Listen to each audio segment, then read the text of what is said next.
¿Cómo están todos? En esta ocasión le traemos historias macabras sucedidas a sicarios de la cual no pudieron escapar. Te reto a quedarte a escuchar todo el relato para ver si eres de los más valientes de mis suscriptores. Comencemos. Esto me lo contó el Güero Palomino, 3 semanas antes de que lo encontraran flotando en el río Bravo con los pulgares atados a la espalda. Lo juro por mi madre que así fue. Él me dijo, con esa voz tranquila que tenía para hablar de cosas que a cualquier otro hombre le habrían quitado el sueño de por vida. Mira, carnalito, en este negocio los que más hay que temer no son los federales, ni los del cartel de enfrente, ni los propios jefes. Los que más hay que temer son los que ya no están vivos, pero tampoco se han ido. Yo en ese entonces tenía 23 años y llevaba 2 trabajando de halcón en los retenes de la carretera 85, así que me reí. Él no se rió. Me miró fijo, con esos ojos que tenía color de río sucio, y me dijo que lo que iba a contarme era completamente verdad, y que si yo quería seguir en el negocio, era mejor que lo escuchara con atención. Todo empezó en el verano de 2011, cuando el cartel mandó a un grupo de 6 hombres a limpiar un rancho en el municipio de Díaz Ordaz. El rancho había sido de un viejo narco que se llamaba Evaristo Cantú Garza, apodado el Patriarca, y que había muerto de un infarto genuino 2 años antes, cosa rarísima en ese mundo donde la gente no suele morir de muerte natural. El Patriarca era de esos narcos viejos que todavía creían en las costumbres de antes. Tenía su curandero de cabecera, su altar particular con santos y cráneos mezclados, y dizque hacía pactos con entidades que le garantizaban protección a cambio de ciertos rituales que nadie fuera de su círculo más cercano conocía en detalle. Cuando murió, el rancho quedó abandonado porque ninguno de sus hijos quería pisarlo. Decían que la casa hacía ruidos, que las vacas que quedaron en los potreros amanecían muertas sin herida visible, que los trabajadores que intentaron quedarse después del entierro huían a los 2 o 3 días sin dar explicación, con los ojos desorbitados y sin querer hablar de lo que habían visto. Pero el cartel necesitaba el rancho. Era un punto estratégico para cruzar mercancía. Tenía una bodega subterránea que el Patriarca había mandado construir con concreto reforzado. Y lo más importante, tenía una pista de aterrizaje de terracería perfectamente disimulada entre los mezquites. Así que el jefe regional, un hombre que todos conocían como el Señor de los Lunes, porque nunca trabajaba ese día de la semana por alguna superstición propia, mandó al grupo a tomar posesión del rancho, limpiar lo que hubiera que limpiar y prepararlo para operar. El Güero Palomino era uno de los 6. Los otros 5 eran el Toro Bernal, el Checo Villanueva, 2 primos de apellido Garduño que todos llamaban simplemente los primos, y un muchacho joven apodado el Pollito, que llevaba apenas 4 meses en la organización y al que nadie le había explicado bien en qué se había metido. Llegaron al rancho un martes por la tarde, con 2 camionetas cargadas de provisiones, armas y material para reparar la bodega. La casa principal era grande, de adobe grueso y techo de 2 aguas, con una galería larga que daba al patio donde había un mezquite antiquísimo en el centro. El árbol tenía algo raro. Todos lo notaron, pero nadie lo dijo de inmediato. Era demasiado grande para el espacio. Las ramas llegaban casi hasta el techo de la galería, y del tronco colgaban todavía algunos listones de colores que el Patriarca había puesto ahí con algún propósito que nadie se molestó en descifrar. La primera noche fue aparentemente tranquila. Comieron, bebieron. El Toro Bernal puso música norteña en una bocina portátil para tapar el silencio, y todos durmieron con las armas cerca. El Güero me contó que a él le costó dormirse porque sentía que alguien caminaba por el pasillo de afuera de su cuarto. Pasos lentos y deliberados que iban de un extremo al otro y volvían, una y otra vez, pero cuando se levantó a revisar no había nadie. Pensó que era el Checo o uno de los primos y se volvió a acostar. A las 4 de la mañana lo despertó un grito. Salió corriendo con la pistola en la mano y encontró al Pollito parado en el patio, descalzo, frente al mezquite, temblando de una manera que el Güero describió como si le pasara corriente eléctrica por el cuerpo, los ojos abiertos pero en blanco, mirando hacia arriba. Los demás salieron también. Sacudieron al pollito, le gritaron, le echaron agua de una cubeta. El muchacho volvió en sí como quien regresa de un desmayo. Se vomitó en los pies y dijo con voz de niño pequeño que había visto al viejo. Que el viejo estaba en el árbol. Que el viejo le había hablado. Nadie le creyó. El toro Bernal le dio un manotazo en la nuca, le dijo que se dejara de mamadas y todos volvieron a dormir. Pero el güero Palomino no pudo cerrar los ojos al resto de la noche, porque él también había visto algo, aunque no se lo dijo a nadie en ese momento. En la ventana de su cuarto, desde adentro, había visto la silueta de un hombre muy alto parado del lado de afuera, inmóvil, que desapareció cuando él encendió la linterna, y la ventana estaba a 1,5 metros del suelo. Al segundo día empezaron los problemas concretos. El Checo Villanueva estaba revisando la bodega subterránea con el toro, cuando encontraron en el rincón más profundo del cuarto principal una estructura que claramente habían construido con intención. Un altar hecho de piedras apiladas, con velas negras consumidas hasta la base, huesos de animales que podrían ser de chivo o de venado, y en el centro, dentro de un nicho tallado en la pared de concreto, una fotografía enmarcada del patriarca flanqueada por 2 figuras de barro que representaban formas humanas sin facciones definidas. Alrededor de todo esto había polvo negro mezclado con algo que parecía tierra mojada, trazando un círculo que nadie había perturbado. El toro dijo que era pura superstición de viejo loco y que había que barrerlo todo. El Checo, que era de Veracruz y había crecido cerca de gente que trabajaba con esas cosas, dijo que mejor lo dejaran como estaba. Discutieron. Al final el toro barrió el altar con la bota, tiró las figuras de barro al suelo, sacó la fotografía del nicho y la rompió en 2. Esa tarde el toro Bernal empezó a quejarse de que le dolía la cabeza. Para el anochecer tenía fiebre. Para la medianoche estaba delirando, sentado en un rincón del cuarto hablando en voz baja con alguien que los demás no podían ver, respondiendo preguntas de una conversación que solo él escuchaba, asintiendo, negando, sonriendo de una manera que ponía la piel chinita. Los primos Garduño quisieron sacarlo en la camioneta y llevarlo a Reynosa, pero cuando intentaron cargarlo, el toro los miró con unos ojos que no eran exactamente sus ojos, y con una voz ronca y vieja que definitivamente no era su voz, dijo: «Aquí todos se quedan». Los primos soltaron. Nadie lo tocó más esa noche. A la mañana siguiente el toro Bernal amaneció muerto.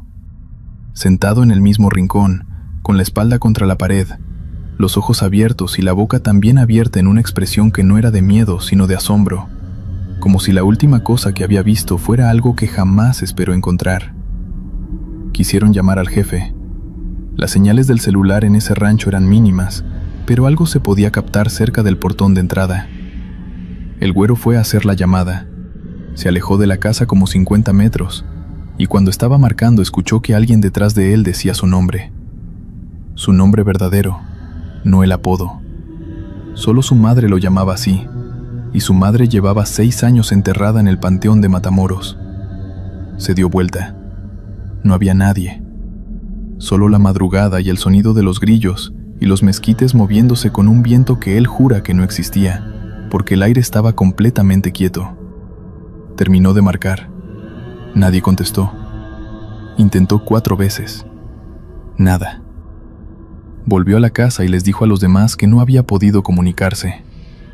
Lo que ocurrió al tercer día es lo que el güero Palomino relató con más dificultad, haciendo pausas largas, agarrando su vaso de agua aunque nunca lo llevaba a la boca, mirando a un punto fijo en la pared de la cantina donde nos encontramos.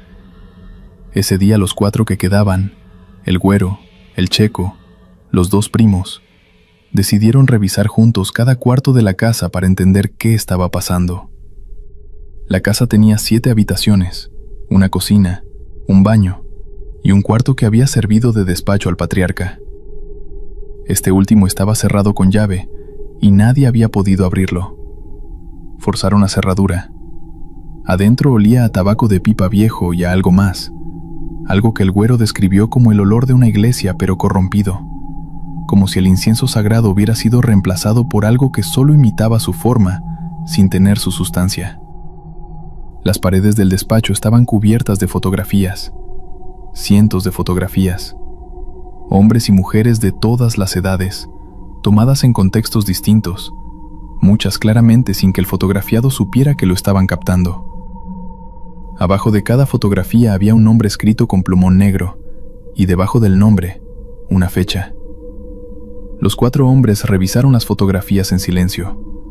El Checo Villanueva fue el primero en darse cuenta. Las fechas no eran de nacimiento. Las fechas, en todos los casos sin excepción, eran anteriores al día en que cada persona había muerto. Algunas por días, otras por semanas, una por 16 años. Buscaron sus propias caras. No las encontraron. Eso debería haberlos tranquilizado, pero en cambio los aterrorizó más. Porque si el patriarca coleccionaba fotografías de gente antes de que muriera, y ellos no estaban ahí, significaba que el patriarca no había previsto sus muertes. Pero también podía significar que sus muertes no eran relevantes para él, que habían llegado al rancho para propósitos que él ya había calculado, sin necesidad de registrarlos, que eran, en su esquema, instrumentos y no sujetos. El pollito empezó a llorar ahí mismo, parado frente a las fotografías, un llanto silencioso que le bajaba por la cara sin que él hiciera ningún movimiento para secárselo. El güero le puso una mano en el hombro y el muchacho lo miró y dijo: «Ya vi mi foto, está en la otra habitación».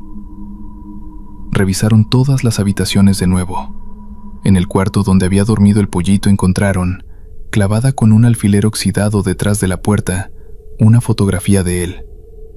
Pequeña, en blanco y negro, aunque tomada claramente con cámara moderna, con la fecha escrita abajo con la misma plumón que las demás.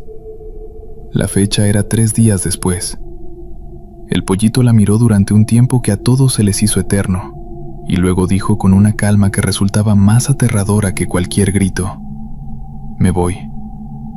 Agarró sus cosas, se subió a una de las camionetas y se fue por el camino de terracería sin mirar atrás. Nadie lo detuvo. Nadie preguntó a dónde iba. El güero me dijo que supo en ese momento que el pollito no llegaría a ningún lado, que el rancho lo había marcado y el camino lo devolvería, pero no dijo nada porque en ese mundo hay cosas que cuando se nombran se vuelven más reales.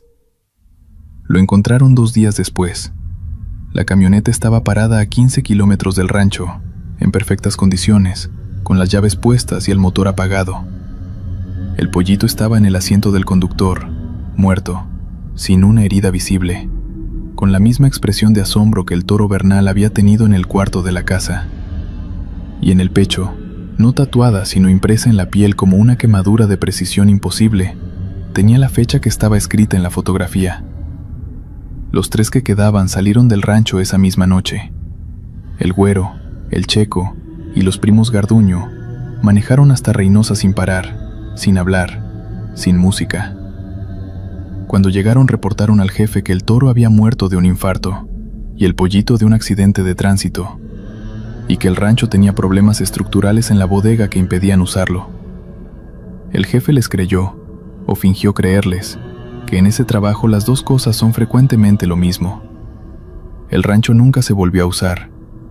Alguien corrió el rumor de que la DEA lo tenía fichado, que era demasiado caliente, y esa versión fue suficiente para que nadie insistiera. Pero la historia no terminó ahí. En los meses que siguieron, los 3 sobrevivientes empezaron a notar cosas pequeñas al principio. El Checo Villanueva dejó de dormir. Decía que en cuanto cerraba los ojos veía el despacho del patriarca, las fotografías en las paredes, y que en cada visita el cuarto era ligeramente diferente. Había una foto nueva, siempre en el mismo lugar, siempre con la misma composición, siempre una cara que él reconocía. La cara de alguien que conocía y que, en los días subsiguientes, invariablemente moría. No en circunstancias sobrenaturales necesariamente. Muchos en ese negocio. Balaceras, emboscadas, accidentes que podían o no ser accidentes. Pero el Checo los veía antes. Siempre los veía antes. Dejó de contárselo a la gente porque los primeros a quienes se lo dijo miraron hacia otro lado y empezaron a evitarlo, como si la capacidad de predecir las muertes pudiera ser contagiosa. Los primos Garduño, por su parte, desarrollaron algo diferente y más perturbador. Empezaron a oír voces. No voces de espíritus ni de muertos, nada tan cinematográfico. Oían voces de personas vivas, conversaciones reales que estaban ocurriendo en ese momento en lugares donde ellos no estaban. Oían planes, oían órdenes. Una noche el primo mayor, cuyo nombre verdadero era Rodrigo, escuchó con toda claridad cómo el jefe le decía a su segundo que los Garduño sabían demasiado del asunto del rancho y que había que resolverlos. Rodrigo le contó esto a su primo esa misma noche. Al día siguiente los dos Garduño desaparecieron. Nadie supo a dónde fueron. El güero Palomino me dijo que creía que todavía estaban vivos, escondidos en algún lugar al sur del país con nombres nuevos, pero que no tenía manera de saberlo con certeza. El güero mismo tenía su propio peso. Él me lo dijo sin adornos, como quien reporta un hecho meteorológico. Desde la noche en que escuchó su nombre en la oscuridad del rancho, él podía ver a los muertos. No de manera continua ni dramática, no como apariciones con sábanas ni con cadenas. Los veía mezclados entre los vivos, haciendo cosas, caminando por la calle, sentados en las bancas de los parques, parados en las esquinas. La mayoría no lo miraba, pero algunos sí. Y los que lo miraban a él, que podía distinguirlos de los vivos por una especie de densidad diferente en el aire alrededor de sus cuerpos, como si la luz los atravesara en ángulos ligeramente incorrectos. Esos le sostenían la mirada durante un momento que se extendía, más de lo que debería, y luego asentían, con una lentitud que contenía algo que él interpretaba como reconocimiento, como si supieran que él podía verlos y los saludaran de la única manera que podían. Me preguntó si yo creía que eso era un castigo o un regalo. Le dije que no sabía. Me dijo que él tampoco, después de 2 años viviendo con eso. Me dijo que había consultado a una señora en Monterrey que trabajaba con espíritus y que ella le había explicado que el rancho del patriarca era lo que en esas tradiciones se llama un umbral encendido.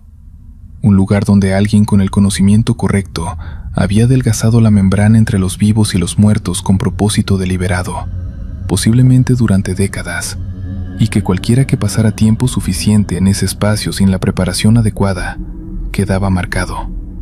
No poseído, marcado. Como si el umbral les dejara una firma en algún lugar del cuerpo espiritual que los hacía reconocibles para los que habitaban el otro lado. Y los que los reconocían venían a mirarlos, a veces simplemente a mirarlos, a veces con otra intención. Le pregunté qué clase de otra intención. Me miró con los ojos color río sucio y me dijo que prefería no especificar. Me dijo que había noches en que el peso de los que lo miraban se volvía físico, una presión en el pecho que le costaba respirar, y que en esas noches había aprendido a no mirar a ninguno de ellos de vuelta, a mantener los ojos bajos, a caminar rápido. Me dijo que la señora de Monterrey le había dado instrucciones precisas para esas noches y que hasta ahora le habían funcionado, pero que sabía que no podría sostenerlo para siempre. Que el patriarca, o lo que el patriarca había convocado al rancho, y que probablemente llevaba ahí mucho más tiempo que el narco muerto, era paciente, que tenía todo el tiempo que existe. 3 semanas después de esa conversación, lo encontraron en el río Bravo, los pulgares atados, sin señales de violencia aparte de eso. El forense dijo paro cardíaco. Tenía 31 años y hasta donde cualquiera sabía no tenía ningún problema del corazón. Nadie investigó más allá de lo que convenía investigar. En ese tiempo, en ese lugar, era más sano no hacer preguntas. Yo me fui de negocio 6 meses después. No directamente por lo que el güero me había contado, o no solo por eso. Pero hay una cosa que sí debo de decir, aunque sea lo único que pueda probar de toda esta historia. El día que renuncié, que en ese trabajo es un proceso delicado que implica negociaciones y pagos y promesas de silencio, tuve que ir al rancho del patriarca. No a quedarme, solo entregar unas llaves de la bodega que habían terminado en mis manos por un encargo que mejor no detallo. Llegué de día, solo, con instrucciones precisas de no entrar a la casa sino dejar las llaves colgadas en el portón y salir. Así lo hice, pero mientras colgaba las llaves, miré hacia la galería. El mezquite seguía ahí, más grande que en la descripción que me había dado el güero, y en la sombra de la galería, bajo el árbol, había un hombre sentado en una silla de madera, viejo, moreno, con sombrero. Me miraba, con la calma absoluta de quien lleva mucho tiempo esperando, o de quien sabe que el tiempo en el sentido en que yo lo entiendo no le aplica. Lo miré 5 segundos que se sintieron como 5 horas. Luego bajé los ojos, me subí a mi carro. Me fui por el camino de terracería sin mirar el espejo retrovisor, como si saber si el hombre seguía sentado en la silla fuera información que prefería no tener. El rancho, hasta donde sé, sigue ahí, sin dueño oficial, sin operaciones del cártel, sin nadie que quiera pisarlo. El municipio no ha mandado a demolerlo porque nadie ha solicitado los permisos, y nadie solicita los permisos porque nadie quiere encargarse del trámite que implica acercarse al lugar. Los mezquites siguen creciendo. Los listones de colores en el árbol del patio se han ido deshaciendo con el tiempo, pero algunos todavía quedan, desteñidos, moviéndose con un viento que a veces está y a veces no. Y en el despacho cerrado con llave, si alguien tuviera el valor de forzarla y entrar, supongo que las fotografías siguen en las paredes, con sus fechas, con sus nombres, esperando, pacientes como todo lo que habita ese lugar, a que lleguen las caras que les corresponden. Continuamos. Esto lo escribo porque ya no aguanto más cargarlo solo. Mi terapeuta dice que ponerlo en papel ayuda, que externalizar el trauma es parte del proceso, y yo le sigo la corriente porque necesito que alguien me crea aunque sea a medias. Mi abogado dice que no debo escribir nada que pueda usarse en mi contra en el proceso que todavía está pendiente. Voy a ignorar al abogado. Hay cosas que pesan más que una condena, y una de ellas es el silencio. La otra, lo aprendí en Miami, es el agua. Me llamo Aurelio Sandoval Reyes, tengo 42 años. Nací en Michoacán en un pueblo que se llama Sináparo, y que la mayoría de la gente no encuentra en el mapa. A los 16 años crucé con un coyote por el desierto de Sonora, y llegué a Phoenix deshidratado y con una fractura en el tobillo izquierdo, que no me atendí bien porque no podíamos ir a hospitales. A los 25 ya estaba en Miami. A los 30 ya hacía cosas de las que no voy a dar detalles, porque no son el punto de esta historia. Aunque sin entender qué clase de hombre era yo en ese entonces, no se puede entender lo que me pasó, ni por qué me pasó a mí. Voy a decir únicamente esto: no era contador, no era mesero, no era el tipo de hombre que lleva a sus hijos al parque los domingos. Era el tipo de hombre que resuelve problemas, y en el negocio en el que me movía, los problemas que había que resolver eran de la naturaleza que imaginan. En Miami hay agua en todas partes. Eso lo sabe cualquiera que haya vivido ahí. No es solo el océano, no es solo la bahía de Biscayne, es los canales. Miami tiene más de 800 kilómetros de canales artificiales que atraviesan toda la ciudad y el condado, dragados hace décadas para el control de inundaciones, y que hoy dividen los vecindarios como cicatrices, pasando por detrás de casas residenciales, bajo puentes de 2 carriles, entre centros comerciales y campos de golf, y vecindarios latinos y mansiones de Coral Gables. El agua está siempre ahí, quieta y oscura, un espejo negro que refleja el cielo de Florida y que huele a algo vegetal y antiguo. Yo llevaba 12 años en Miami cuando empecé a trabajar de manera regular cerca de los canales. Era conveniente por razones que no voy a explicar. Lo único relevante es que los canales se volvieron parte de mi paisaje cotidiano y que aprendí a no pensar demasiado en lo que había debajo de esa superficie oscura. Todo empezó en octubre de 2017, una semana después del huracán Irma, que había azotado el sur de Florida con una intensidad que nadie en la ciudad iba a olvidar pronto. Los canales estaban desbordados. Algunos vecindarios de Hialeah y de la zona oeste del condado todavía tenían agua en las calles, y el olor a tierra mojada y materia orgánica removida era omnipresente. Ese olor específico que tiene la Florida después de una inundación fuerte, que no se parece a ningún otro olor en el mundo. Yo esa noche estaba en el canal que corre paralelo a la Palmetto Expressway, en la zona de Medley, que es un municipio industrial al noroeste de Miami con pocas luces y menos preguntas. Tenía trabajo. Era tarde, pasada la medianoche, y estaba solo. No voy a especificar más. La vi por primera vez en el borde opuesto del canal. Inicialmente pensé que era una persona que se había perdido, o alguien que caminaba por ahí sin razón particular, aunque a esa hora y en ese lugar, ambas opciones eran extrañas. Era una figura blanca, una mujer por la silueta, alta y delgada, con algo largo y claro que le caía por los hombros que podría ser pelo o podría ser ropa. Estaba completamente quieta, de cara al canal, de espaldas a mí. O al revés, no estaba seguro. La distancia era de unos 20 metros. El canal medía como 12 de ancho, y la iluminación era mínima. Solo el resplandor anaranjado de las autopistas cercanas reflejándose en el agua revuelta. La miré unos segundos. Seguí con lo que estaba haciendo. Cuando volví a mirar, había desaparecido. No lo pensé más esa noche. Miami es una ciudad llena de gente extraña a horas extrañas, y en ese tipo de trabajo, uno aprende a no registrar más información de la estrictamente necesaria. Volví a mi carro, manejé hasta mi apartamento en Doral, me duché, me dormí. Fue una noche sin sueños, que en ese entonces era lo normal para mí. Los sueños los había perdido años atrás y lo consideraba un beneficio del oficio. La segunda vez fue 2 semanas después. Mismo canal, hora similar, trabajo similar. Esta vez la vi antes de llegar al borde del agua.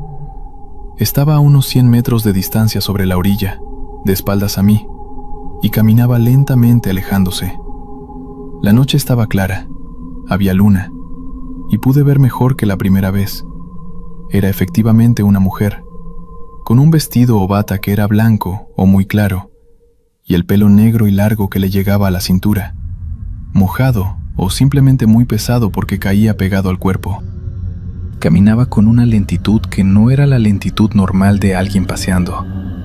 Era una lentitud deliberada, cada paso tomando 2 o 3 veces más tiempo del que debería, como si el suelo que pisaba tuviera una resistencia diferente al suelo ordinario. La observé durante quizás 1 minuto completo. No se detuvo, no se dio vuelta. Dobló en un punto donde el canal giraba ligeramente hacia el norte y desapareció detrás de los matorrales de melaleuca que crecen en esa orilla. Fui al lugar donde había doblado. No había nadie. Le conté esto al único hombre en ese negocio en quien yo confiaba, que era un cubano de Hialeah llamado Benigno Urrutia, apodado El Bendito, con una ironía que no necesita explicación. Benigno tenía 55 años, llevaba 20 en Miami, y era de esa generación de cubanos que habían traído sus creencias del Caribe y las habían mantenido intactas en Florida. Practicaba la regla de Ocha, tenía su cuarto de santos en la segunda habitación de su casa en la calle 49, y era el tipo de hombre que antes de cualquier trabajo importante, consultaba a sus orishas y actuaba en consecuencia. Cuando le describí a la mujer del canal, se quedó callado durante un tiempo que se me hizo incómodo, y luego me dijo, ¿lloraba? Le dije que no la había escuchado llorar. Me dijo que lo pensara bien, que en ese tipo de avistamiento a veces uno escucha sin saber que escucha, que el sonido se registra antes que la conciencia lo procese. Lo pensé. Le dije que sí, que había un sonido, que yo lo había catalogado como el viento o como el agua moviéndose, pero que si me obligaban a describirlo, era más parecido a un lamento que a cualquier cosa natural. Benigno asintió. Me dijo que tuviera cuidado cerca del agua, que no me acercara a los canales de noche en los próximos días, que él iba a hacer algo. No me dijo qué. Durante una semana seguí sus instrucciones. Evité los canales. Reorganicé mi agenda para no tener trabajo nocturno.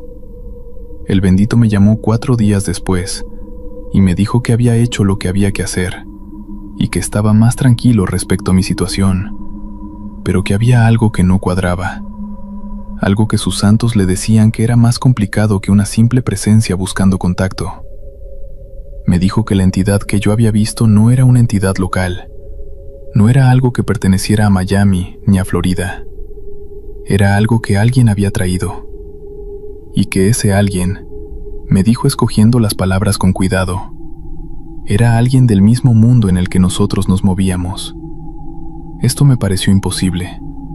Le dije que La Llorona era un mito, un cuento para niños, algo de México y Centroamérica que no tenía nada que ver con los canales industriales de Miami-Dade. Benigno me miró con esa paciencia levemente condescendiente que tienen los creyentes cuando hablan con los que no creen, y me dijo que el mito era la forma que los humanos habían encontrado para describir algo que existía antes del mito, que los nombres y las historias eran ropa que le ponía a la gente a entidades que en sí mismas no tenían nombre ni historia, y que si algo de esa naturaleza había llegado a los canales de Miami, era porque alguien con conocimiento y con intención lo había convocado y traído hasta aquí. Me dijo que me cuidara, que si la volvía a ver, no la mirara a los ojos y no la llamara, que bajo ninguna circunstancia me acercara al agua si ella estaba cerca. La tercera vez fue en noviembre, y fue diferente. Fue diferente porque fue de día. Eran como las 3 de la tarde, luz plena de Florida, un día sin nubes, caliente todavía a pesar de que era noviembre. Yo estaba en el canal del Distrito de Gestión de Agua de la Cuenca C6, que pasa por detrás de un complejo de bodegas en Hialeah Gardens. Estaba reunido con 2 personas. No voy a describirlas. Era una reunión de trabajo, a plena luz del día, sin nada que la hiciera diferente de decenas de reuniones similares que había tenido en los años anteriores. Y entonces la vi, al otro lado del canal, de pie entre los bambúes que crecen en la orilla este, de día, con la luz plena del sol de la tarde dándole de frente. Era una mujer, alta, delgada, con el vestido blanco que ya conocía, el pelo negro y largo y pesado, y esta vez estaba mirándome, no mirando hacia el canal, ni mirando hacia un punto vago al frente, mirándome a mí, directo a mí. Y aunque estaba al otro lado del agua, y la distancia era de 15 o 20 metros, yo podía ver con una claridad que no tenía ninguna lógica en función de la distancia, que su cara era blanca como el vestido, que sus ojos eran oscuros y enormes, y completamente inmóviles, y que de su boca y de sus ojos bajaban regueros de agua o de otra cosa oscura que le corrían por la cara y el cuello, y le empapaban el vestido. Y lloraba. Ya no podía decir que era el viento o el agua. Lloraba con una intensidad que se sentía en el pecho, no en los oídos. Un sonido que no era un sonido sino una vibración. Algo que resonaba en las costillas y en el esternón como si el cuerpo fuera una caja de resonancia construida específicamente para recibir esa frecuencia particular de dolor. Uno de los 2 hombres con quienes estaba reunido me tocó el brazo y me preguntó qué estaba mirando. Le señalé. Me dijo que no había nada. El otro hombre también miró. Tampoco vio nada. Los 2 me miraron con una expresión que en ese negocio es especialmente peligrosa porque implica una evaluación. Y yo supe en ese momento que había cometido un error al señalar, que debía haberme callado, que mostrar fragilidad o inestabilidad en ese contexto tenía consecuencias. Aparté los ojos de la figura. Terminé la reunión con toda la normalidad que pude fingir. Me fui. Esa noche llamé a mi hermana Concepción, que vive en Morelia y que es la única persona de mi familia con la que mantengo contacto. No le conté lo que estaba pasando porque no habría sabido cómo contarlo, pero le pregunté, como quien pregunta por curiosidad, si ella recordaba lo que nuestra abuela nos contaba de La Llorona cuando éramos chicos. Concha se rió y me dijo que claro, que la abuela la usaba para asustarnos cuando no queríamos dormir. Le pregunté si la abuela decía algo específico sobre dónde aparecía La Llorona, en qué circunstancias, a quién se le aparecía. Concha dejó de reírse. Me dijo: a los que tienen las manos sucias, a los que han hecho daño a los que no podían defenderse. ¿Por qué preguntas, Aurelio? Le dije que por nada, que me había acordado de repente y me había dado curiosidad. Colgamos. Estuve 1 hora sin moverme del sillón, en la oscuridad, con el aire acondicionado corriendo y el sonido distante del tráfico de la Palmetto. Hablé con Benigno al día siguiente. Le conté lo de la reunión, lo de verla de día, lo de que los otros 2 hombres no la habían visto. Benigno se santiguó, que era un gesto que hacía pocas veces y que yo aprendí a reconocer como señal de que la situación era seria. Me dijo que lo que yo estaba describiendo era una marcación personal, que la entidad no estaba en el canal, que estaba conmigo, que me había elegido por alguna razón que probablemente yo conocía mejor que él. Me dijo que necesitaba hacer una limpia fuerte, que él podía ayudarme con lo que estaba en sus posibilidades, pero que para algo de este nivel, yo necesitaba a alguien con más especialización. Me dio el nombre de una señora en la pequeña Habana que trabajaba con estas cosas, una cubana vieja llamada Dominga, que tenía fama en esa comunidad de poder ver lo que otros no podían y de saber cómo hablarle a ciertas entidades que no respondían a los procedimientos normales. Fui a ver a Dominga 2 días después. Vivía en una casa pequeña en la calle 8, con un jardín delantero lleno de plantas que yo no sabía nombrar, y una galería con sillas de mecedora y santos de yeso pintados a mano que miraban hacia la calle. Tenía 80 y tantos años, era pequeña y oscura, y de movimientos muy precisos, y me recibió sin ninguna ceremonia, como si me estuviera esperando. Me hizo sentar en la sala, me miró durante un tiempo sin hablar, y luego me dijo sin preámbulos: ¿cuántos? Le pregunté que cuántos. Me dijo que cuántos habían sido. Le dije que no sabía de qué hablaba.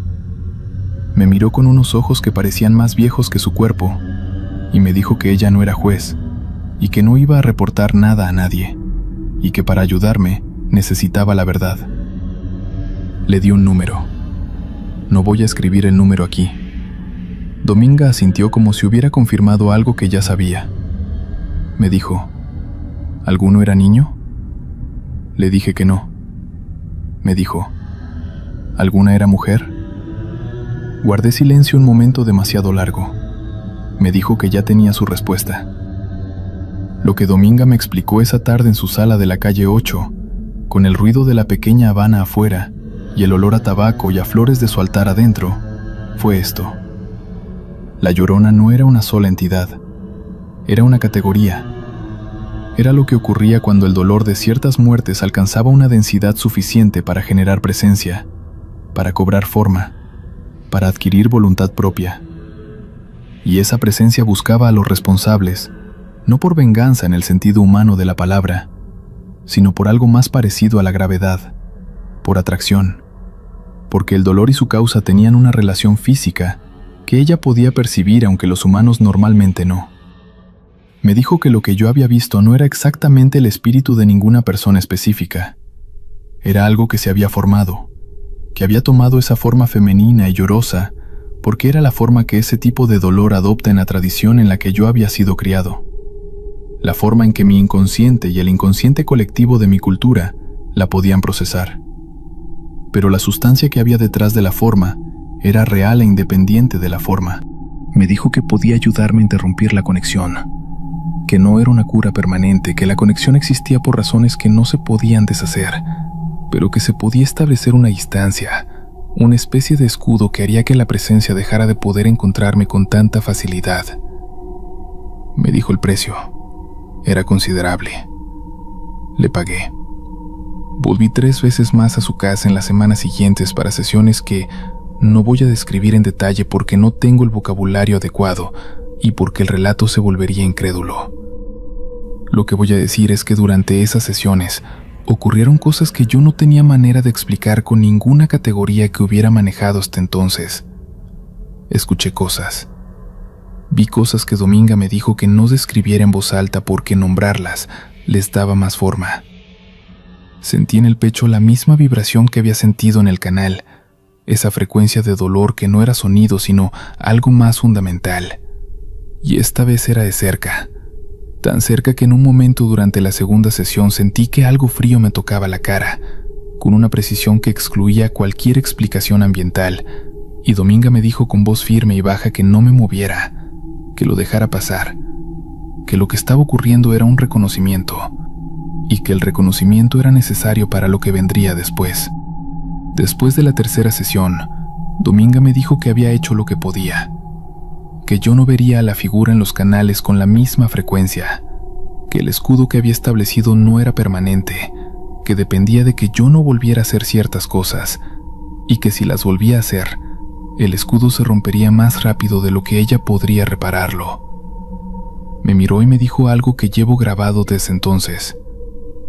Esta cosa no te busca para hacerte daño, te busca para que recuerdes. El daño eres tú el que te lo haces al olvidar. Dejé negocio en febrero de 2018. No fue solo por esto, sería falso decirlo así. Hubo otros factores que confluyen de maneras que no quiero detallar, pero esto fue parte. Esto fue una parte que no le puedo explicar a ningún fiscal, ni a ningún terapeuta en términos que suenen coherentes dentro de los marcos con los que esa gente trabaja. Lo que puedo decir es que el miedo que sentí junto a esos canales de Miami fue un miedo de una naturaleza diferente al miedo que había sentido antes. Había sentido miedo de hombres con armas, había sentido miedo de la ley, había sentido el miedo físico de una situación que podía terminar en mi muerte. Pero el miedo de los canales era diferente porque no tenía que ver con mi muerte, sino con mi memoria. Era un miedo que me obligaba a ver cosas que había aprendido a no ver, a escuchar cosas que había aprendido a no escuchar, y eso era más insoportable que cualquier amenaza física que hubiera enfrentado. Hay una cosa más que tengo que escribir, aunque es la que más me cuesta. En la segunda sesión con Dominga, cuando la cosa fría me tocó la cara en la oscuridad de su sala, y yo sentí la vibración en el pecho y el llanto que no era sonido sino peso, hubo un momento en que vi algo. No con los ojos, con algo más interno que los ojos. Vi una orilla de canal por la noche, y en esa orilla había una mujer, real, de carne y hueso, no una aparición. Y yo reconocí la orilla, y reconocí a la mujer, y la mujer no me miraba a mí, miraba el agua. Y luego Dominga tocó su tambor una vez, y la visión se fue.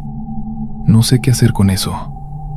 Mi terapeuta dice que es culpa, que la culpa toma formas narrativas y que el cerebro construye imágenes para procesar emociones que no puede manejar de manera abstracta. Puede que tenga razón. Puede que el cerebro sea exactamente esa clase de arquitecto de ficciones útiles. Pero también recuerdo lo que dijo Benigno, que los mitos son ropa que la gente le pone a cosas que existen antes del mito. Y recuerdo lo que dijo Dominga, que la cosa no me buscaba para hacerme daño, sino para que recordara. Y recuerdo que junto a los canales de Miami en la noche de octubre de 2017, una semana después del huracán, con el agua alta y el olor de tierra revuelta y la luna sobre el agua oscura, escuché algo que en ese momento catalogué como viento, y que ahora, con la distancia de los años y la honestidad que es el único lujo que me queda, reconozco que era una mujer llorando. Y no lloraba por sí misma, lloraba por todos los que ella no había podido llorar cuando ocurrió lo que ocurrió. Los canales de Miami siguen ahí, 800 kilómetros de agua quieta y oscura, dividiendo la ciudad en fragmentos, pasando por detrás de las casas, bajo los puentes, entre los almacenes y los condominios. Yo ya no vivo en Miami. Me fui al norte, a un estado donde no hay canales ni mucha agua estancada, donde el invierno es real y el aire es seco, y el paisaje no tiene esa cualidad de espejo que tiene el sur de Florida. Pero hay noches, sobre todo cuando llueve, en que escucho algo en la distancia que no termino de identificar, y bajo los ojos, y espero a que pase. Esto es todo lo que tengo para decir. Proseguimos. Heriberto Galván liquidó a su primer hombre a los 19 años en un camino de terracería entre El Salto y Pueblo Nuevo, en la Sierra de Durango, con una pistola calibre 38 que le pesaba más en la mano de lo que esperaba, y que sonó más fuerte de lo que había imaginado en los meses que estuvo pensando en ese momento. No lo perdió el sueño esa noche ni las siguientes. Eso fue lo que les contó a los que le preguntaron, y era verdad. Lo que no contó, porque no sabía cómo contarlo sin que sonara a debilidad, era que sí perdió algo en ese camino de terracería entre El Salto y Pueblo Nuevo. Algo que no tenía nombre preciso. Algo que estaba en el peso de la pistola, y en el sonido del disparo, y en la manera en que el hombre había caído, sin drama, sin nada parecido a lo que las películas decían que pasaba. Perdió algo que no sabría nombrar hasta muchos años después, cuando ya era demasiado tarde para importar. Para cuando cumplió 26 años, Heriberto Galván trabajaba directamente para la Plaza de Durango, y tenía una reputación que los hombres de su mundo construyen con silencio y consistencia. No era el más visible ni el más ruidoso, era el que entregaba el trabajo limpio y no hacía preguntas que no le correspondían. Era el que llegaba y se iba sin dejar más rastro que el necesario. Sus jefes lo apreciaban por eso. En ese negocio la discreción tiene más valor que el valor. Vivía en una casa propia en las afueras de Durango capital, una construcción de un piso con patio trasero y un perro llamado Capitán, que era lo más parecido a una familia que Heriberto tenía. Su madre vivía en Canatlán y hablaba con ella los domingos. Tenía una mujer, Rosalba, que sabía y no sabía de lo que hacía su hombre, esa especie de conocimiento a medias que es más común de lo que la gente de afuera piensa. Los domingos comían juntos, y a veces iban al mercado, y Heriberto cargaba las bolsas y saludaba a los conocidos, y nadie que lo viera en esos momentos podría haber dicho con certeza qué clase de hombre era. El trabajo que le asignaron en octubre no era diferente a otros que había hecho. Un hombre en la sierra, en un rancho entre Tepehuanes y Guanaceví, que debía dinero o había traicionado, o había hecho alguna de las cosas que en ese mundo se pagan de una sola manera. A Heriberto no le dieron más detalles que los necesarios: nombre, descripción, ubicación, tiempo límite. Los detalles de más eran los que creaban problemas después. Aprendió eso temprano. Salió de Durango capital un martes a mediodía, solo, en una camioneta pick-up gris sin placas reconocibles, con lo que necesitaba en una mochila detrás del asiento. La carretera a Tepehuanes sube rápido hacia la sierra. En 2 horas uno ya está entre pinos y cañadas y el aire es otro, más delgado y más limpio, con ese olor a resina y tierra húmeda que los duranguenses reconocen aunque lleven años en otra parte. Heriberto conocía esa sierra. Había crecido yendo a ella de niño con su padre, que era leñador, y guardaba de esa época un respeto por el monte que no había perdido del todo, aunque hubiera perdido otras cosas. Llegó a Tepehuanes al atardecer. Comió en una fonda del centro, birria y tortillas y un refresco. Pagó en efectivo y siguió. El rancho estaba a 40 kilómetros más al norte, por un camino de terracería que se ponía malo cuando llovía, y que en octubre, con las últimas lluvias del año todavía presentes, estaba en condiciones razonables, pero no buenas. La camioneta tuvo que sortear charcos y baches durante 1 hora, antes de que Heriberto viera las primeras luces del rancho entre los árboles. El trabajo lo hizo pasadas las 10 de la noche, cuando el hombre ya había cenado y apagado la mayor parte de las luces. Fue limpio, fue rápido, fue lo que era, ni más ni menos, sin dramatismo de ningún tipo. Heriberto salió del rancho, volvió a la camioneta, encendió el motor y tomó el camino de regreso hacia Tepehuanes.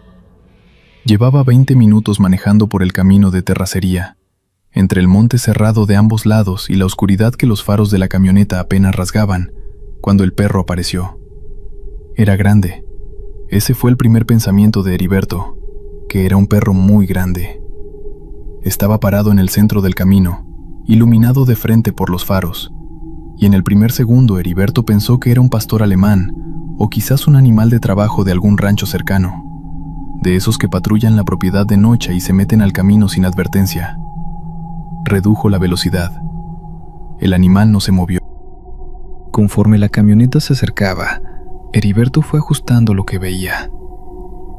El animal era más grande de lo que había calculado en el primer vistazo. Más grande que cualquier pastor alemán, más grande que cualquier perro de rancho que hubiera visto. Tenía el pelaje oscuro, casi negro, y estaba parado con las 4 patas firmes en el camino con una solidez que no era la solidez nerviosa de un animal que no sabe si huir. Era la solidez de algo que sabe exactamente dónde está y exactamente por qué está ahí.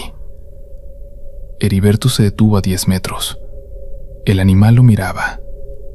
En la luz de los faros, sus ojos no reflejaban el color amarillo o verde que reflejan los ojos de los perros y los coyotes y los venados cuando los alcanza la luz de noche.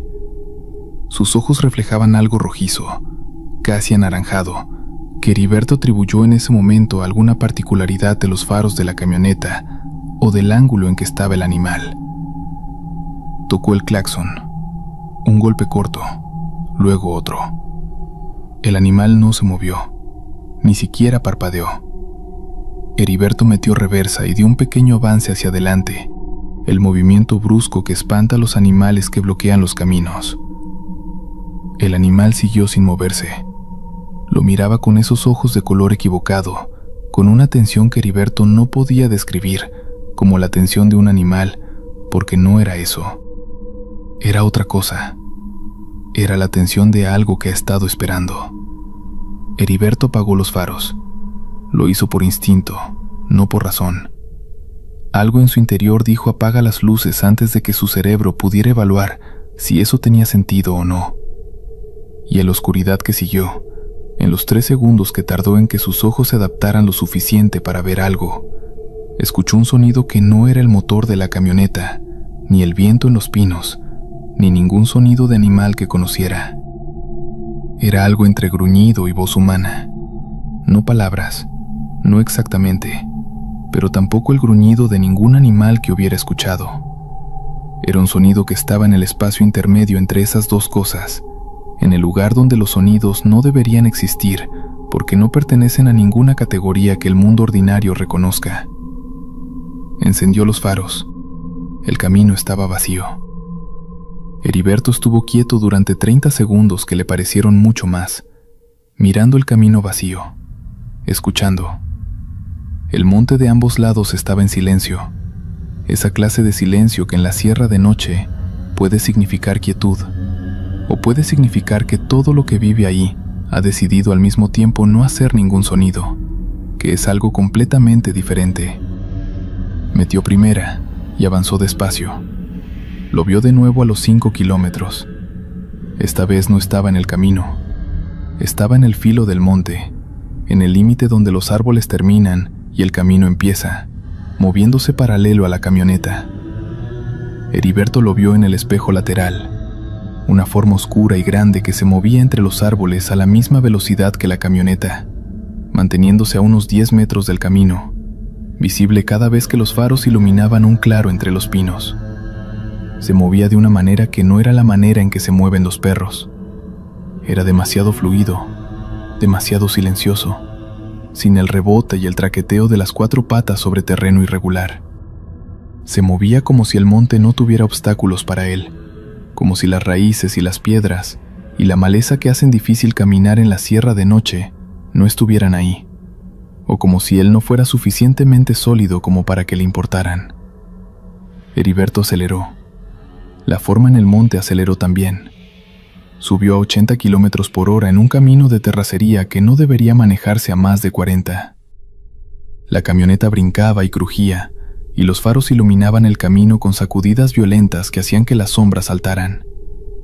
En el espejo lateral, cada vez que podía mirarlo, la forma seguía ahí, entre los árboles, a la misma distancia, a la misma velocidad. Bajó a 60. La forma bajó también. Heriberto Galván no era un hombre que se asustaba fácil. Había estado en situaciones donde el miedo era una opción que no podía permitirse, y había aprendido, con los años, a colocarlo en algún compartimento del cerebro donde siguiera existiendo, pero no interfiriera con lo que había que hacer. Pero lo que sentía en ese momento, en esa camioneta, en ese camino de la Sierra de Durango, no era exactamente miedo en el sentido en que lo conocía. Era algo anterior al miedo. Era la sensación de que las reglas del mundo bajo las cuales había operado toda su vida, las reglas que decían que los animales son animales, y los hombres son hombres, y los muertos se quedan donde los dejas, que esas reglas se habían suspendido en ese camino específico, en esa noche específica, y que él estaba manejando a través de un territorio donde no aplicaban. Llegó al asfalto de la carretera a Tepehuanes y metió el acelerador a fondo. Cuando miró el espejo, el monte había quedado atrás y no había nada siguiéndolo. Solo la carretera vacía y la sierra oscura de ambos lados y el cielo con demasiadas estrellas. Llegó a Tepehuanes pasada la medianoche. Se detuvo frente a la única tienda que seguía abierta, un Oxxo en la calle principal, y entró a comprar agua y cigarros. El empleado era un muchacho de unos 20 años que lo miró de la manera en que la gente mira a los desconocidos que llegan de noche con cara de haber visto algo. Heriberto pagó y estaba por salir, cuando el empleado dijo sin que nadie le hubiera preguntado: ¿venía por el camino del monte? Heriberto se detuvo. Lo miró. El muchacho señaló vagamente hacia el norte, hacia donde estaba el camino a Guanaceví. Dijo: es que viene usted con cara de haber venido por ahí. Los que vienen por ese camino de noche, a veces llegan así. Heriberto preguntó cómo llegaban. El muchacho dudó. Luego dijo: como que vieron algo que no debían. ¿Vio algo? Heriberto lo miró durante un momento. Luego dijo que no, que nada, que el camino estaba feo nada más. Y salió.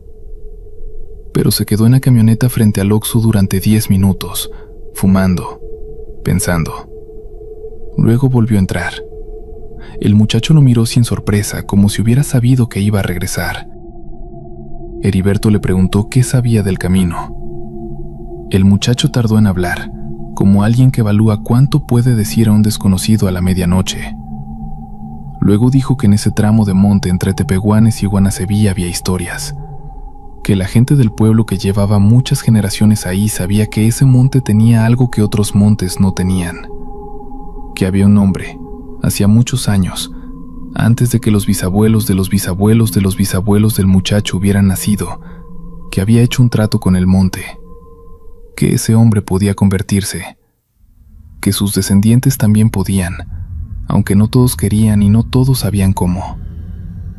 Dijo la palabra que Heriberto estaba esperando escuchar aunque no hubiera sabido decirlo: Nahual. Heriberto le preguntó si él creía en eso. El muchacho dijo que había nacido en Tepehuanes y que su abuela le había enseñado que en esa sierra hay cosas que no se discuten, que se respetan y se evitan, que los que van por ese camino de noche sin saber lo que hay en ese monte, a veces lo aprenden de una manera que no tiene remedio. Le preguntó a Heriberto: ¿le siguió algo? Heriberto dijo que sí. El muchacho asintió. Dijo que eso era lo que hacía cuando reconocía a alguien, que no atacaba, no directamente, no la primera vez, que seguía, que miraba, que el problema era si uno regresaba. Heriberto preguntó por qué era problema si uno regresaba.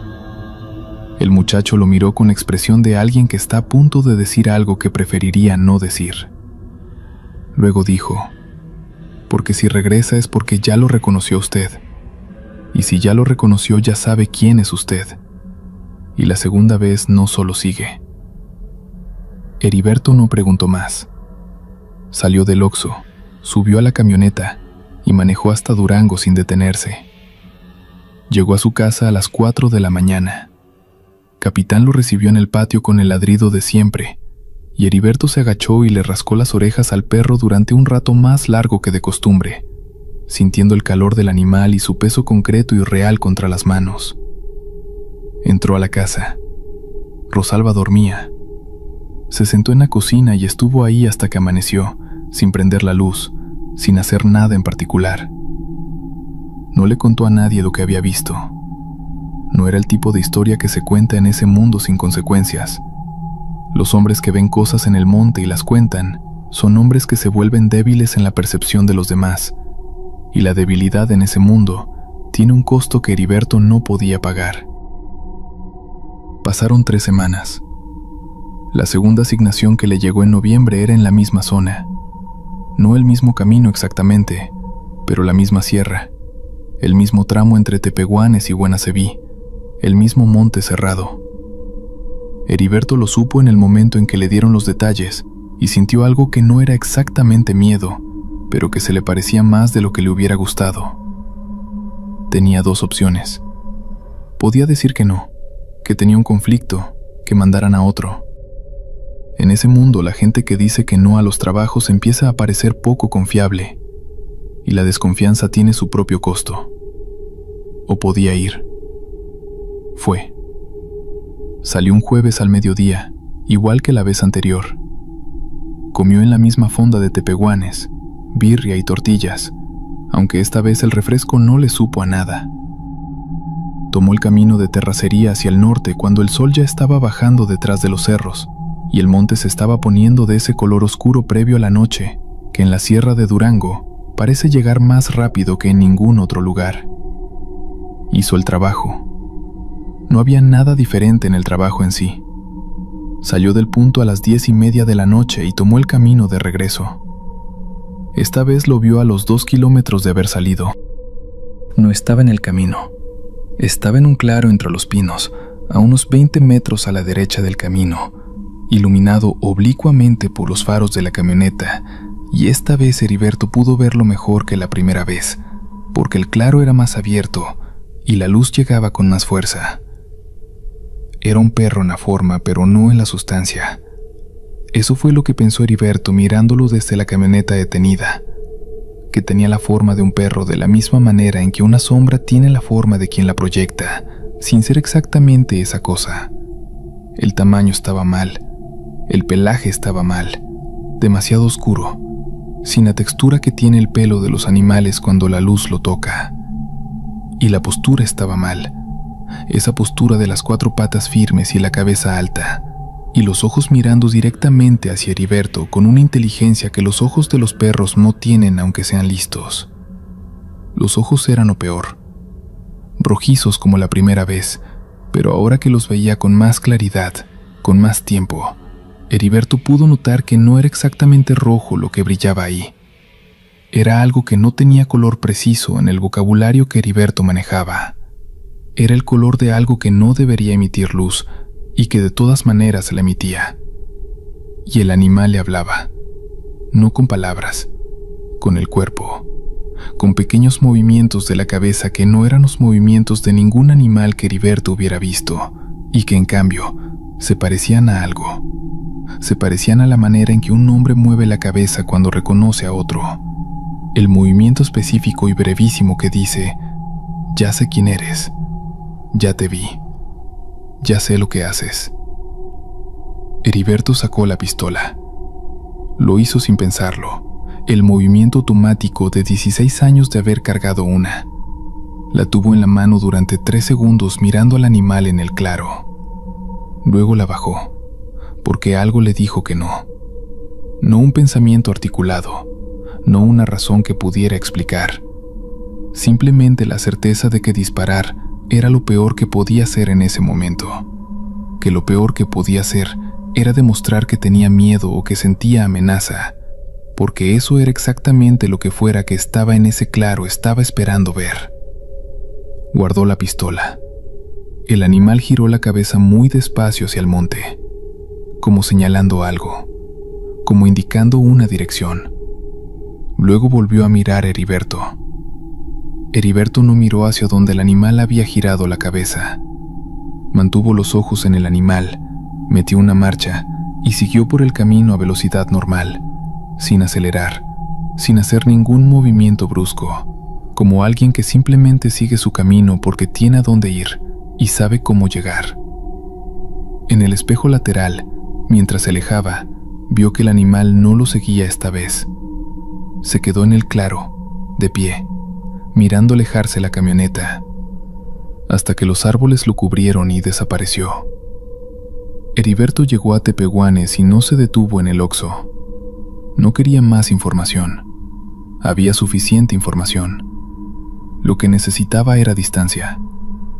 Manejó hacia Durango sin parar, fumando uno tras otro, con el radio encendido en una estación de música norteña que se fue apagando en estática cuando se alejó de la sierra, y que siguió encendida de todas maneras porque el ruido era mejor que el silencio. Lo que cambió después de esa segunda noche fue más difícil de ubicar que un evento concreto. No fue que dejara de dormir, porque siguió durmiendo, aunque el sueño era diferente, más delgado, con esa textura de sueño que no descansa. No fue que viera cosas que no estaban ahí, porque no las veía. Era algo más sutil y por eso más difícil de combatir. Era que empezó a saber cosas que no debería saber. Pequeñas cosas al principio. Sabía que Capitán había comido antes de que llegara a casa, antes de ver el plato. Sabía que Rosalba había llorado esa tarde antes de ver que tenía los ojos levemente hinchados. Sabía que el hombre que pasaba en el coche frente a su casa los miércoles por la mañana iba a tener un accidente, y 3 semanas después, el hombre tuvo el accidente. No grave, pero accidente al fin. Luego fueron cosas menos pequeñas. Empezó a saber de los trabajos antes de que se los dijeran. Sabía el nombre del objetivo antes de que se lo dieran. Sabía la ubicación antes de que le mostraran el mapa. No siempre, no con precisión absoluta, pero con suficiente frecuencia y suficiente detalle como para que no pudiera atribuirlo a la intuición o a la lógica del negocio. Y empezó a soñar con el monte. No pesadillas. Eso habría sido más fácil de manejar. Soñaba con la sierra de Durango de noche, con los pinos y la oscuridad y el camino de terracería, y en esos sueños no había nada amenazante, ninguna figura, ninguna presencia visible, solo el monte, solo el olor a resina y tierra húmeda y el sonido del viento entre los árboles, y Heriberto caminando entre los pinos como si conociera el camino, como si perteneciera ahí de una manera que no sabía cómo explicar. Se lo contó a una sola persona, una mujer mayor en Canatlán, vecina de su madre, que tenía fama de saber cosas. No curandera exactamente, no bruja, algo intermedio que en los pueblos de Durango no necesita nombre porque todo el mundo sabe lo que es. Fue a verlo un domingo con el pretexto de visitar a su madre, y se quedó a hablar con la vieja después de que todos se fueron. La vieja lo escuchó con los ojos cerrados, sentada en su silla de mimbre en el corredor de su casa, con las manos sobre el regazo. Cuando Heriberto terminó, estuvo en silencio un momento. Luego abrió los ojos y lo miró con esa clase de mirada de las personas viejas que han visto suficiente mundo como para no sorprenderse de nada, pero que todavía pueden sorprenderse de ciertas cosas. Dijo: «El nahual te señaló». Heriberto preguntó qué significaba eso. La vieja dijo que los nahuales de esa sierra no atacaban a los hombres como atacan los animales, que no era su naturaleza, que su naturaleza era reconocer, que podían ver en los hombres lo que los hombres no pueden ver en sí mismos, lo que está debajo de la piel y del nombre y de la historia que cada quien se cuenta sobre quién es, y que cuando un nahual señalaba a un hombre, era porque había visto algo en él que reconocía como propio. Heriberto preguntó qué había visto en él. La vieja lo miró durante un momento largo. Luego dijo: «Eso ya lo sabe usted». Y Heriberto, que no era hombre dado a la introspección, que había construido su vida entera sobre no mirar demasiado hacia adentro, porque lo que había dentro no era un paisaje que invitara a quedarse, supo que la vieja tenía razón. Lo sabía. Lo había sabido desde la primera noche en el camino, desde el primer momento en que los ojos del animal lo miraron con esa inteligencia que no era inteligencia de animal. El nahual había visto en él exactamente lo que era, y lo había reconocido como algo semejante, no igual, no de la misma naturaleza, pero semejante en una cosa fundamental. Eran dos cosas que existían en el filo entre lo que vive y lo que ya no vive, que pasaban su existencia en ese borde donde los demás no van, que cargaban en el cuerpo el peso de cosas que no tenían nombre limpio en el vocabulario del mundo ordinario. La vieja le dijo que podía hacerse una limpia, que podía hacer ciertos rituales que alejaban la atención de los nahuales, que si dejaba de ir a esa sierra, con el tiempo, el nahual perdería interés y buscaría a otro. Heriberto le preguntó si eso funcionaba. La vieja dijo: «Depende de qué tan hondo ya lo haya visto usted. Si lo vio hondo, la limpia ayuda pero no borra. El que fue visto por un nahual carga esa mirada el resto de su vida. Heriberto preguntó qué pasaba con el resto de la vida. La vieja dijo: depende de lo que haga usted con lo que sabe ahora que sabe. Los que fueron vistos y siguen igual terminan de una manera. Los que fueron vistos y cambian terminan de otra. Heriberto le pagó a la vieja lo que cobró, que no era poco, y se fue. Hizo la limpia. Fue 3 veces a ver a la vieja de Canatlán en los siguientes 2 meses. Hizo lo que le dijo. Puso lo que le dijo que pusiera en la casa y en la camioneta. Rezó lo que le dijo que rezara, aunque rezar era algo que había dejado de hacer hace muchos años. Pedía los trabajos fuera del área de Tepehuanes y Guanaceví. Sus jefes aceptaron sin preguntar demasiado. Un hombre que funciona bien y pide una sola restricción geográfica no es un problema. Hay suficiente trabajo en suficientes lugares. Los sueños con el monte no pararon del todo. Se fueron haciendo más espaciados, menos vívidos, como una señal de radio que uno se aleja de su alcance. Seguían ahí, cada 2 o 3 semanas, el mismo monte, los mismos pinos, el mismo camino de terracería en la oscuridad. Pero ya no caminaba en esos sueños, solo miraba desde algún punto fijo, como alguien que observa un lugar al que ya no pertenece del todo, pero que tampoco ha dejado del todo atrás. Lo que no se fue fueron las cosas que sabía antes de saber. Eso siguió. Se fue haciendo parte de su manera de operar, una herramienta más, aunque nunca llegó a sentirse cómodo con ella ni a entender su mecánica. Solo sabía que a veces sabía cosas, y que esas cosas eran reales, y que era mejor no preguntarse de dónde venían. Heriberto Galván siguió en ese mundo 3 años más después de las noches en la sierra. Lo que le pasó al final no tuvo nada que ver con el nahual, o al menos no de una manera que pudiera probarse. Fueron cosas del negocio, que es como en ese mundo se dice todo lo que no se quiere nombrar con precisión. Sobrevivió, que es lo que importa en ese contexto, aunque con consecuencias que lo obligaron a salir de Durango y empezar en otro lugar con otro nombre y otra historia. Vive todavía, en algún lugar del norte de México que no es Durango. Tiene perro. Tiene mujer, no Rosalba, sino otra. Sale poco de noche. Dice que algunas noches, cuando el viento viene del sur y trae el olor de la sierra, el olor a resina y tierra húmeda que los duranguenses reconocen siempre, siente que algo lo mira desde la oscuridad. No con amenaza, no con nada que pueda nombrarse como hostil, solo con reconocimiento. El mismo reconocimiento que sintió en el camino de terracería entre Tepehuanes y Guanaceví, la primera noche que los ojos del color equivocado lo miraron desde el monte. Dice que ya no le da miedo. Dice que lo que le da es algo diferente, algo para lo que tampoco tiene nombre preciso, algo que está entre la resignación y la comprensión y un tercero que no sabe cómo llamar. Dice que el nahual no lo soltó, que los que fueron vistos así no son soltados. Dice que aprendió a vivir con eso. Lo dice de la misma manera en que dice todo, sin drama, sin aspavientos, con la calma de los hombres que han pasado demasiado tiempo en la oscuridad y han aprendido que el miedo es un lujo que no pueden costear. Aunque a veces, muy de vez en cuando, en las noches en que el viento viene del sur, enciende todas las luces de la casa y no dice por qué. Gracias por escuchar estas historias. Nos vemos en otro video. Hasta la próxima.